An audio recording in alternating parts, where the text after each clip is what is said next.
Well, that's, yes, I know that. I know all but one of them is from, Enron, and, there's another one recently. But, being hard-headed is a real thing about being, uh, strong in keeping your point. And I think a lot of people get abused because they're not used to working in that atmosphere. There's a popular psychotherapist named We won't Pia ask you how Mellody. you know a psychotherapist, okay. Pia Mellody that talks about our boundary systems. So usually we can tell when somebody's getting too close to us because they're getting closer than arm's length. And if you let somebody get into that physical boundary Into your first, space. then there are two other boundaries to be dealt with, and those are the emotional and the intellectual. Can I hold on to what I'm believing in? And can I keep my cool? And doing that mindfully is about the most effective way to deal with somebody who's encroaching and forming abuse, whether it be major abuse or whatever. So you have to be thinking even on those kinds of levels. I think Absolutely. when you go up behind the podium and you have a message and you don't want to lose it, and don't want to get distracted. Yep.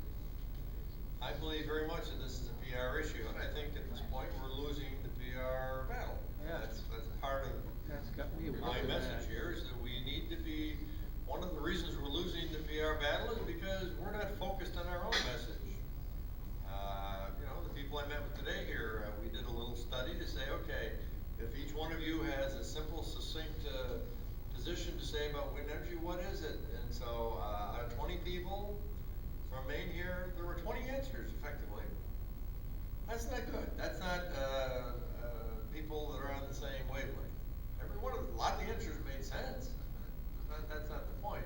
The point is to really be effective. I can tell you in the other direction, you ask 20 wind developers a particular question, you're going to get the same answer from everyone. Yeah. Everyone. These people are scripted, rehearsed, choreographed, etc. You name it. They're not going to give you 20 different answers. You're going to get the same answer. No. We need to be equally focused. That's part of what this little ditty was about. Stay focused. We need to be focused on the same message here. Period. Period. May not be easy, but we're in the big times here, fighting some formidable. Maybe I'm using too big a word, but we got powerful enemies here. Got lots of money and lots of support here. There's people they're paying that have nothing to do all day long, but think of how to screw us. So you can stand up here, but so we need to be smart and fight them back effectively. John, I want to close it out, but I'm going to challenge you for 2 minutes. Tell us the difference between capacity factor and capacity value and why it's important. We all talk about capacity factor all the time.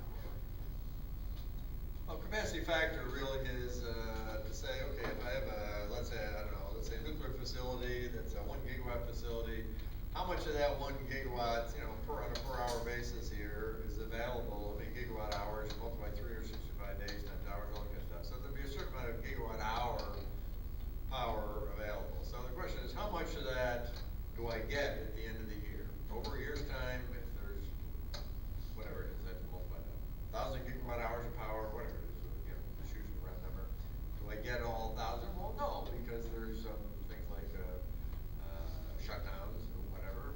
But a typical nuclear facility is over 90%, so you get almost all of it. So on a wind energy facility, it's 25, 30%, something of that nature. That's capacity factor. How much do I get out of it? Capacity value is a different thing here. Capacity value is the degree of confidence I have that this source of power is going to be available at a set specific time that I of my own choosing. So that's a completely different matter here. So if I say tomorrow, let's say Wednesday afternoon at 4 o'clock, what degree of confidence do I have that this 1 gigawatt of wind power here is going to be available for my use here as a utility engineer here? Well, if effectiveness of that, the likelihood of that being available is very remote. Not 30% anymore, it's a completely different thing. So states, different utility companies have calculated this, it depends on exactly how they calculate it. But even these people like in New York, who are proponents of wind, their calculations are less than 10%. Now, people who are more cynical or skeptical of wind energy say, like people like John Boone and Glenn Schlee who have written about this, say that it's effectively 0%, thereabouts. What level of subjectivity is in that metric though? Well, every case to say, if I'm talking about, I'd have to have a specific to say, all right, this wind power project in Martinsburg, New York here. Well, there's technical variabilities there about, the geographic location, the type of machines that are there, all this kind of other stuff. It would have some bearing on that value, but not significantly. So I don't think there's much subjectivity about it. The fact is that it's a very low number for wind and a very high number for a conventional facility. To say exactly the number, is it 3.65%? Well, that would be somewhat subjective.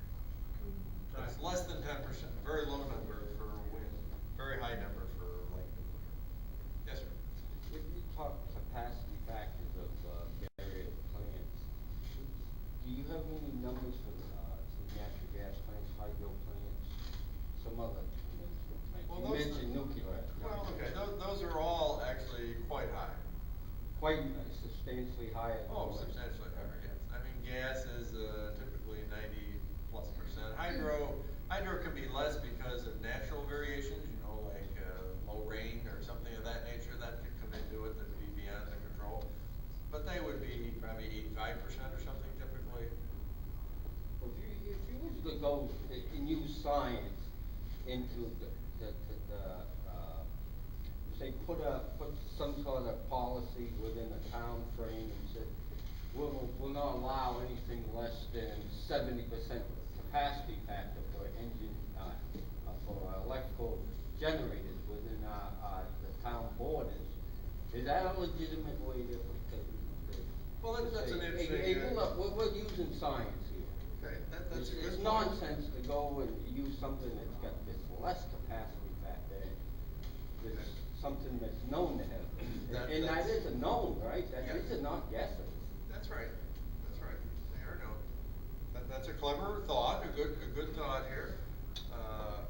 I personally don't see any problem with that, whether you can pull it off.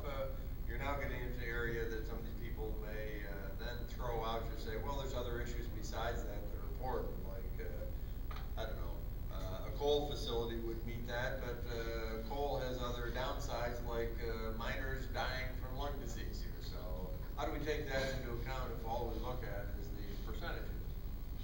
Well, that might be one of their answers, just saying here. So you might have to have a couple of things here. That's why I'm saying when you really get down to it and you say, we expect it to have a scientific assessment that it has good cost benefits, that encompasses all of these considerations in one fell swoop. So that would encompass the capacity value and capacity factor and externalities and things like that. It would encompass all of them. So that's why I think saying that really does the same thing you're saying, but better. If you can get them to just buy that one issue, well, as I said, it doesn't matter with me for saying it, that would work if they accepted it. Yeah, that's a good idea. Who else has a question?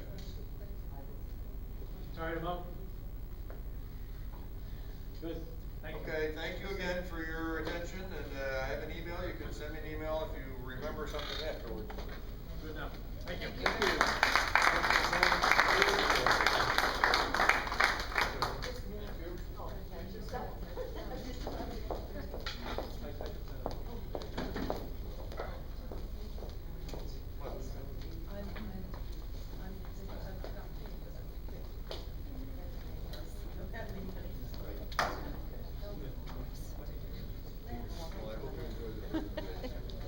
There's your picture.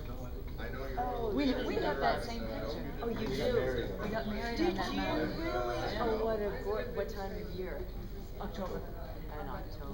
Oh, it had to be spectacular. It was pouring rain.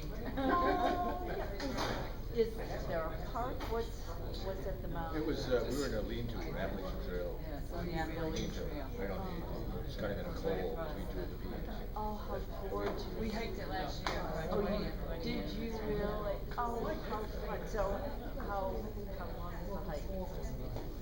Before up an old Warden Trail, so it's kind of steep, they don't mess around, probably 3 miles from where the lean is.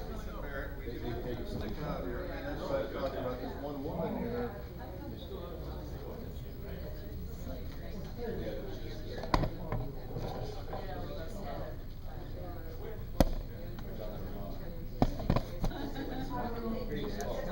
Politician. Don't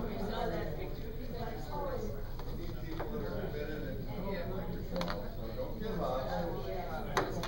What's right is right, you're doing the right thing. Good. All right, guys.